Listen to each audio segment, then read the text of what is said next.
네, 이틀 전이죠. 3월 9일 북한에선 선거가 있었습니다. 김정은이 처음으로 국회의원 배지를 달았고, 자, 보겠습니다. 권력 구도와 관련된 얘기를 좀 나눠보겠습니다. 여동생 김여정 대의원에 포함되지 않았고, 그렇다면 관심을 받던 김경희는 어땠는지 오늘 명단이 공개됐거든요. 관련된 얘기 나누겠습니다. 하종대 부국장께 질문 드릴게요. 자, 김경희 들어있었는지 궁금한데 오늘 공개된 주요 인사의 면면을 좀 소개를 해 주십시오. 예. 바로 이틀 전에 네. 북한에서 제13기 최고인민회의 대의원 대회가 있었습니다. 네네. 687명을 뽑았습니다. 네. 5년 전과 똑같은 숫자입니다. 네. 그래서 이번에 55%가 새로 물갈이가 됐습니다. 거기도 새로운 피를 많이 영입했나 보네요. 그렇죠. 김정은이 처음으로 집권한 네. 뒤라 상당히 많았고요. 이거는 1998년 네. 바로 김정일이 김일성이 사망 이후에 네.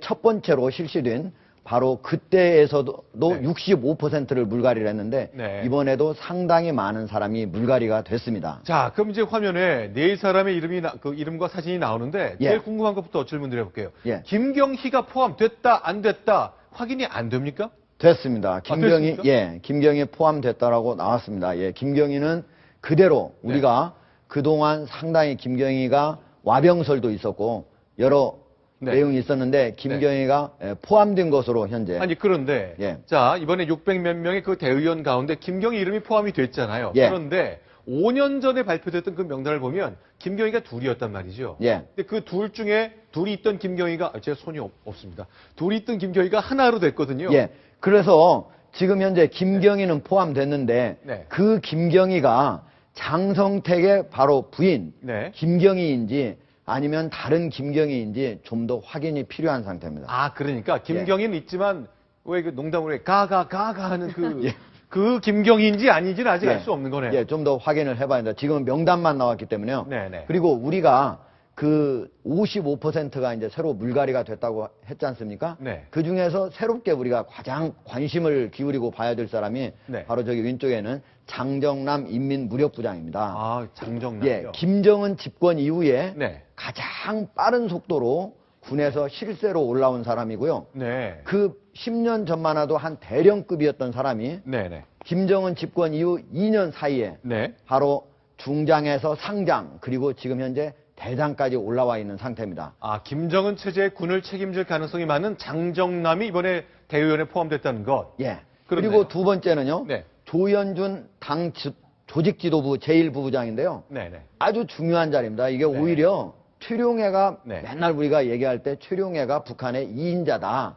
이런 얘기를 하잖아요. 네네. 그런데 실질적으로는 네. 조현준 당 조직지도부 제1부부장이요. 네. 북한의 군 그리고 당 네. 그리고 모든 다른 기관의 네. 주요 간부들을 심사하고 바로 임명할 때 아하. 직접적으로 거쳐가야 되는 사람입니다. 따라서 아하. 김정은의 최고 핵심 실세 중에 핵심이다. 이렇게 말씀을 드릴 수가 있습니다. 조현준이라는 이름을 잘 기억해 두면 앞으로 북한 관련 보도 볼 때 자주 듣게 될 사람이다. 이렇게 그렇죠. 생각할 수 있겠네요. 예. 그리고 이제 지재룡 중국 대사는 이 사람 친장성택 계보 아닙니까? 그렇습니다. 바로 장성택이 네. 숙청됐을 때 네. 많은 사람들이 함께 숙청될 것이다. 이렇게 네. 예상을 했었죠. 그러나 이번에 13기 최고인민회의 대의원 이름 명단에 들어가 있는 걸로 봐서 네. 바로 장성택 계열이지만 네. 숙청이 안 됐다는 네. 것을 확인할 수가 있었습니다. 그러나 네네. 사람들은 현재 네. 전문가들은 그 사람이 원래 장성택의 진짜 핵심 측근이 네. 아니었다. 네. 이렇게 얘기해. 오히려 북한에서는 김정일, 네. 김정은이 최고 지도자고 나머지 누구의 측근이라고 말하는 게 네. 사실 어불성설이다. 이렇게 얘기하는 사람들이 많습니다. 이제는 김정은 측근으로 이제 되겠네요. 그렇죠. 그러니까 살아남았다고 볼 수가 있는 거죠. 공항이 푸드득 날아간 소리가 막 들렸던 것 같습니다. 예. 자, 그런데 약간 장난 같은 일이 좀 있는 것 같아요. 북한의 선거구, 저희가 이제 김정은의 선거구를 111 선거구라 불렀는데 예.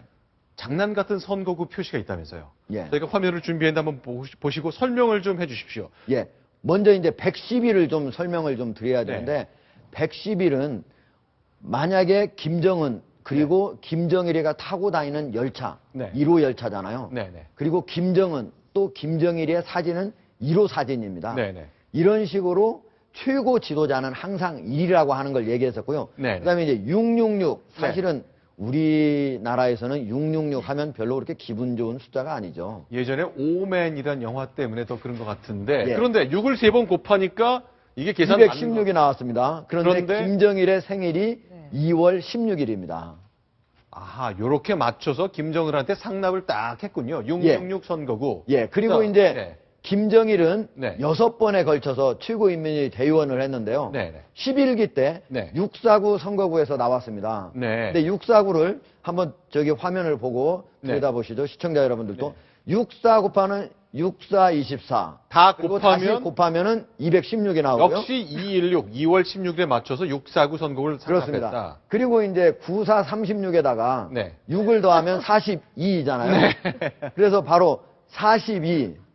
바로 김정은의 네. 태어난 해. 네. 1942년도가 네. 되는 것입니다. 아니 근데 그렇게 왜 복잡하게 예. 666, 뭐 216 이렇게 그냥 아예 216 선거구 이래서 그대로 주면 되지. 예. 꼭 6을 3번씩 곱해서 216을 만들어서 올리고 이래야 되는 거예요? 저도 왜 그렇게까지 했는지는 잘 네. 모르겠는데요. 단순한 이게 게임 우리가 그냥 저희가 그냥 네. 장난으로 이렇게 계산을 한 건 네. 아니고요. 네. 이게 바로 노동신문 1999년 7월 6일자에 네. 위인 전설이라고 하는 논평에서 이 숫자가 나오고 이렇게 아. 해석을 했습니다. 그러니까 우리가 자의적으로 한 건 아니라는 걸 말씀드립니다. 네. 참, 이 장난 같은 일, 이렇게 상납하면 더 권력자가 좋아하나 보죠. 자기를 즐겁게 하는 일, 웃게 만드는 사람에게 상을 많이 했던 흔적같이 전 이해를 하고 싶습니다. 그렇습니다. 자, 처음에 저희가 예고해드렸던 건데, 바로 셰익스피어의 4대 비극 중에 하나인 햄릿, 죽느냐 사느냐, 그것이 문제로다. 바로 이것이 런던에 있는 한 공연 단체에서 이 고민을 하고 있다고 합니다. 자, 영상 저희가 준비한 게 있습니다. 김정은과 햄릿, 과연 어떤 공통점이 있길래 그럴까요? 영상 같이 보겠습니다.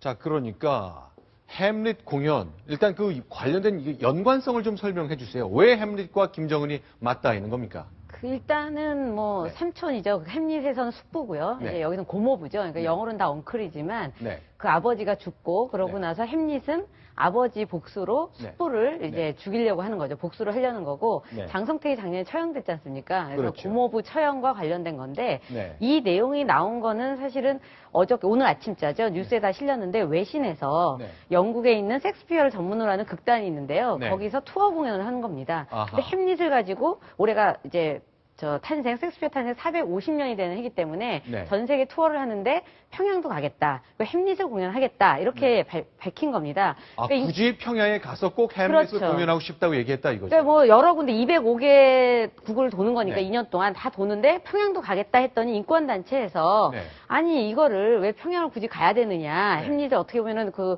상류층을 위한 공연인데 이걸 꼭 해야 되느냐. 네. 그러면서 하필 또 이제 햄릿이라는 것 때문에 이야기가 또 화제가 되고 논란이 되고 있는 겁니다. 네, 지금 화면에 보이는 것이 바로 글로벌 시어터라고 영국 그 공연단인데 이렇게 얘기했군요. 야, 우리가 예전에 중국, 러시아, 짐바브웨처럼 정치적으로 독재 소리 듣는 그 나라 갈 때 다 중단 요구 받았다. 하지만 우리 다 그 권리를 존중했다. 가겠다는 얘기네요. 네. 근데 이제 이걸 가지고 또 일부에서는 네. 그런 얘기가 있는 거죠. 김정은이 고모부로 이렇게 무자비하게 숙청을 했는데 네. 햄릿이 숙부를 네. 이렇게 복수를 하는 거와 똑같이 뭔가 이해시키는 도구로 네. 작품을 쓸 수 있느냐 네. 이런 논란이 또 나오고 있다 이런 얘기입니다.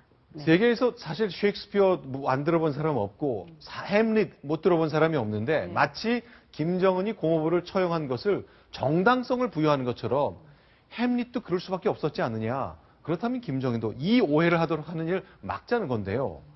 아, 갈까요? 근데 아직 확정은 되진 않았고요. 이게 가더라도 내년 9월입니다. 그래서 지금 뭐 논란이 되고 있는 상태라서 영국 그 극단 측은 아직 일정은 확정되지 않았다. 이렇게 얘기하고 있습니다. 자, 인권단체에서는 어떤 비극, 북한에서 벌어지는 인권 수용소의 참혹한 상황을 볼 때 어떤 비극도 수용소 10만 명을 설명할 수 없다. 그러니 4대 비극 중 하나라는 그 비극이 이미 평양에선 진행되고 있다. 굳이 갈 필요 없다는 주장을 내놓고 있습니다. 자, 북한에서 이 공연 허용할지, 그 다음 어떻게 활용할지 뭐 눈에 뻔하게 보이는 것 같습니다.